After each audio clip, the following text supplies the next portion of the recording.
Good evening, everyone. Let me start with an anecdote that happened today morning, where the magazine committee came to interview me, and they had a list of questions. And they said, "Madam, if you're not comfortable with any question, we can skip it." I said, "Why should I not be comfortable with any question? I'm a lawyer, and I deal with people's intimate issues. And I'm grateful to the previous speaker because that's the work I do." Those wives in Mumbai would be coming to me and telling me my husband is gay, and what do I do about it? In fact, after the Delhi High Court judgment, we had a lot of women coming to us, so I'm very grateful for the talk where you explain the plight of the women who are married to gay men, and that is very seldom actually addressed, so I'm extremely grateful to that. So why I say this about the personal aspect, that we always have a public life. Doctors made their very savvy presentation, that's their public life. I don't know about their private lives. But as for me, my private life is my public life. And as the previous speaker said, I'm gay, and this is my private life, is also my professional life, and this is what I do. And that understanding comes from feminism. So I'm a feminist lawyer, I'm a feminist for all the misconceptions that we have about feminism, because most people say, I'm this, I'm that, but I'm not a feminist. I work for women's rights, but I'm not a feminist. So I want to own here, yes, I am feminist, and the feminist movement for the last 3 to 4 decades has helped us to put personal into the public domain. So what happens in women's personal life is a public issue. 377 is a personal issue which became a public issue. And that understanding is very important for us to take human rights issues forward. So I want to show you this book. This is my book, this is my story. So whoever wants to know anything personal about me can read this book.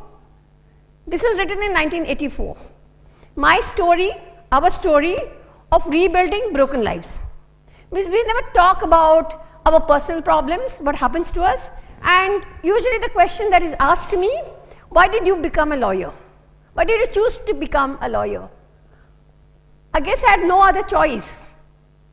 Having struggled my own life, my own battle, and having witnessed what happens in the courts, I had no choice but to create an alternate structure where women feel comfortable, women feel at ease approaching the court. And this book is not available on Amazon, it's not available on the net, but it's used when women come to us and when they're down and out and when they feel that nothing is possible in their lives. And when I give them this book, before I give them the book, they say, "Madam, see, my life is like this, my life is like this." You won't understand it because you are a famous lawyer, you are this, you are that, you are a very empowered woman. And when they read this book and come back after 2 or 3 days, they come to me and they say, tell their story again, and they say, "Ma'am, you will understand. You will understand what I'm telling you." And I think this book helps me to build that link, that understanding. Yes, I'm a lawyer, but I've been through a situation and have emerged out, I've struggled, and I've created a structure which will help other women to walk this journey. So this is my personal story I want to tell you all, having come here. But more importantly, I want to tell you about the work that we do, particularly with victims of sexual violence. The earlier issue was marriage, divorce, domestic violence, but I want to today speak very specifically on what happens to victims of sexual violence, and that's been an issue with us for a long time. It's not today or yesterday, it's not just Me Too of last week that I'm talking about. We had this issue with us since about 1978-80, about a case of a young girl who was raped in a police station. She was about 15 or 16, and this happened in Maharashtra in one of the rural districts. And when she went to police station, she was raped by policemen. And a case was filed because of the pressure from the local groups. But when the case went to court, she had a boyfriend, she had eloped with a boyfriend. And what the judges said is that she's not a girl of good character, and she did not resist enough, and there were no marks of injury on her body. Hence, she had consented. So consent becomes a very important factor here in rape cases. She had consented. The matter went to High Court, and the High Court reversed the judgment and gave punishment to the two policemen. Matter went to Supreme Court, and 78 we got the Supreme Court ruling. And what the Supreme Court said, and this girl's name was Mathura, that Mathura is a liar. She had made up this whole story. She wanted to have sex with a policeman inside the police station, but she wanted to look virtuous, and that's why she made the story of rape in front of her boyfriend and other family members. Her brother and other people were working. She was poor, she was rural, she was illiterate, she was working as a maid servant.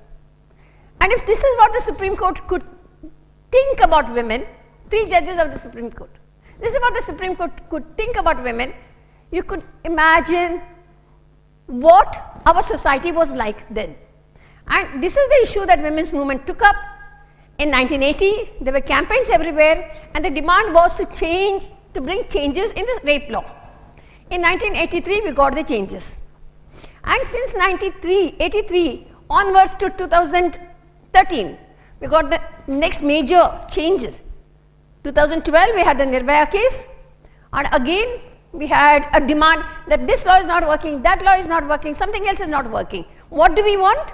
We want death penalty. Presumption being, if there is death penalty, men won't rape women. So, imprisonment to the entire life, imprisonment, you cannot come out, there is no bail, and you hang these guys. But these are few bad guys in our society, the rest are good. Earlier there were like few bad women, but today like there are few guys, lock them up, and we'll have a clean society.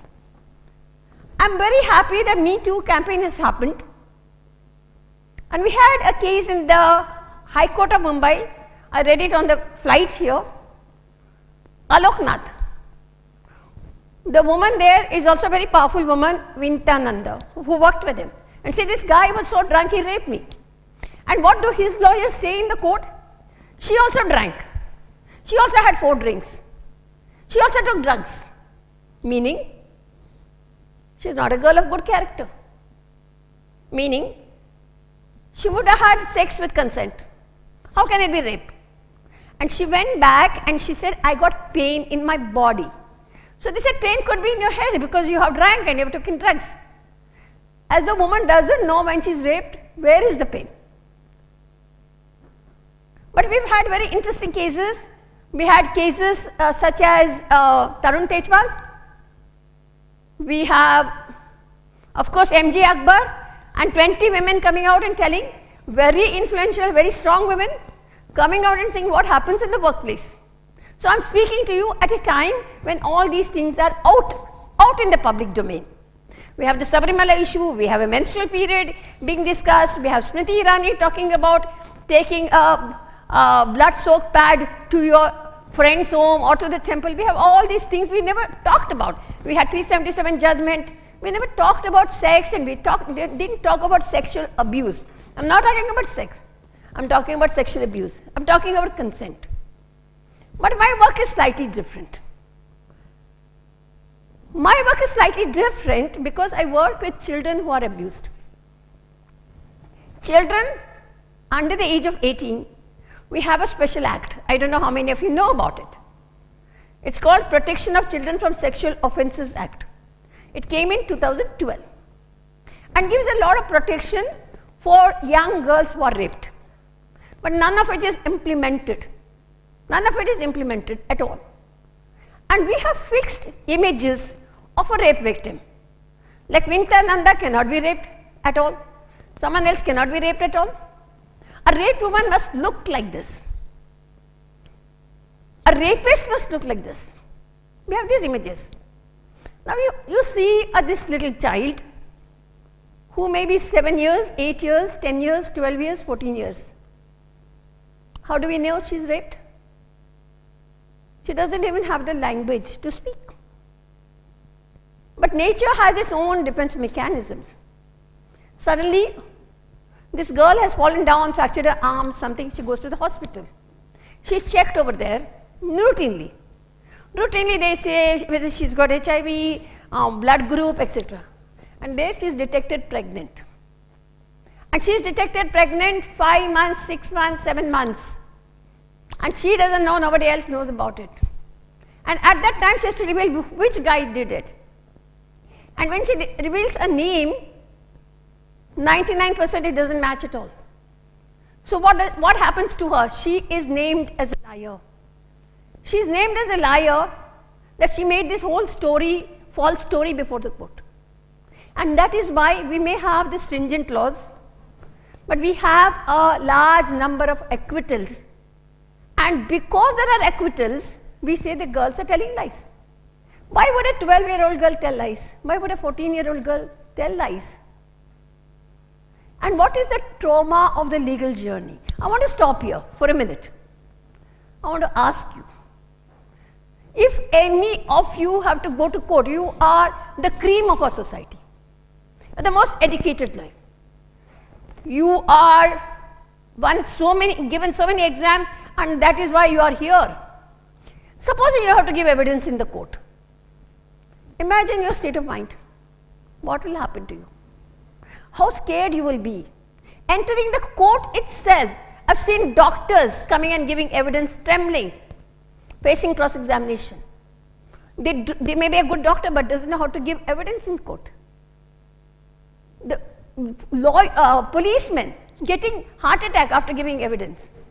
So expect this little child to go to court to give evidence. And how she is put there? She is put there without any preparation. She picked up from a home and put in the witness box. Nobody tells her what is happening, why she is brought, what she will be asked.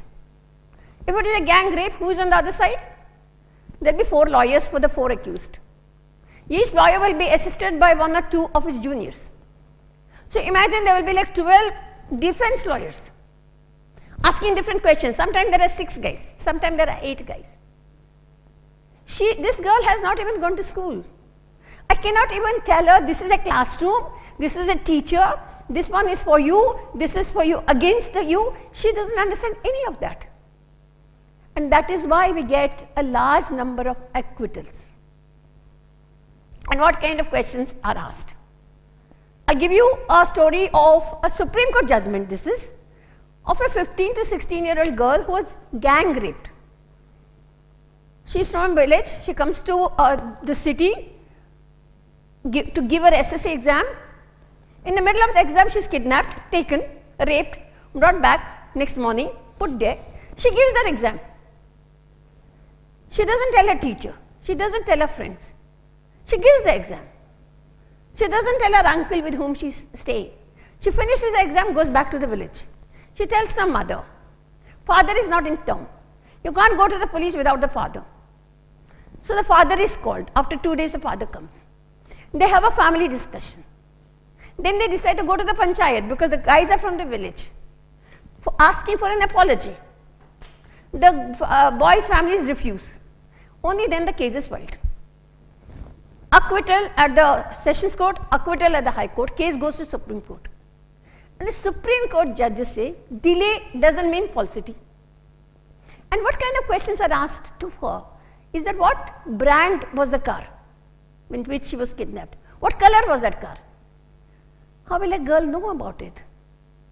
She was kidnapped, put in the car, taken back into the outside the gate of the exam hall. So in that judgment, very clear instructions are given. She is not the accused person. What kind of cross-examination are you doing for her? She is the victim of the system. How can you ask this kind of questions? And about the delay, she says naturally, delay is natural. Nobody, the minute what we think, like Nirbhaya case, there will be brutal injuries and she will run and file a case. That doesn't happen at all. There will be delay 1 month, 3 months, 8 months. There is a long delay before filing. So now a High Court say delay is all right. There is no problem with the delay.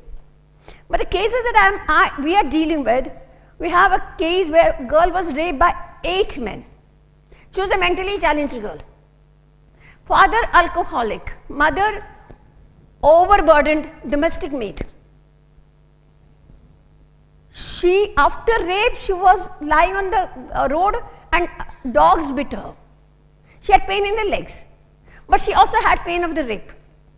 And she was not articulate enough to see where the pain was and how the pain was. She was taken to a specialized rape crisis center, but they didn't even bother to check her.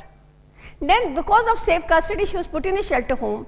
There, when the warden talked to her, it revealed that she has mental illness, she was gang raped, and she has these dog bites. After that, a long time, treatment happens, etc. She goes to give evidence, and we train her, we help her. She recovers, she becomes much stronger. Yet the judge does not believe at all, and she acquits all the 8 men. Can you imagine? The guys have gone back to the same place. I have another case of 4 men raping a 13-year-old girl. Again, the mother is a maidservant. Boys are middle class. And why the acquittal happens? Because blood-stained bed sheets were not taken for forensic examination. Whose fault is that? Is it the girl's fault? It is that what we do as a journey of walking with this girl, it's not the cases that I win as a lawyer. It's not the money that I earn as a lawyer. I am not the mainstream lawyer at all.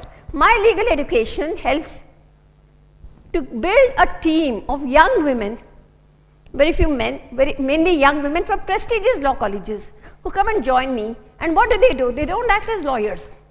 From the time that FIR is filed, it is our duty to handhold her, walk this legal journey with her, explain to her every step of this complex journey.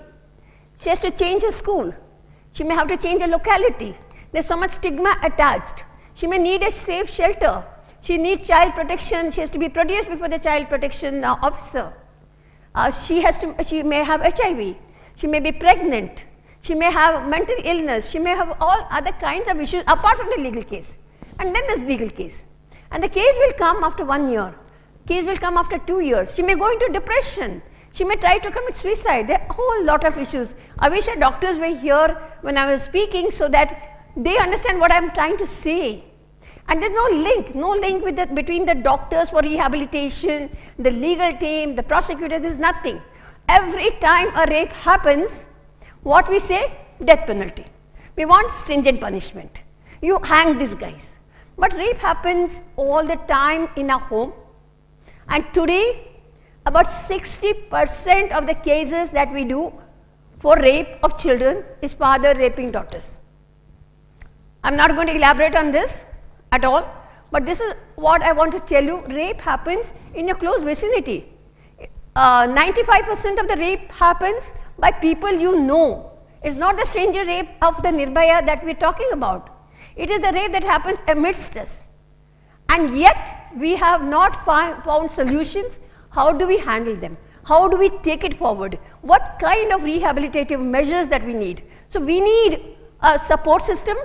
We need a survivor-centric approach to deal with issues of sexual violence. Thank you.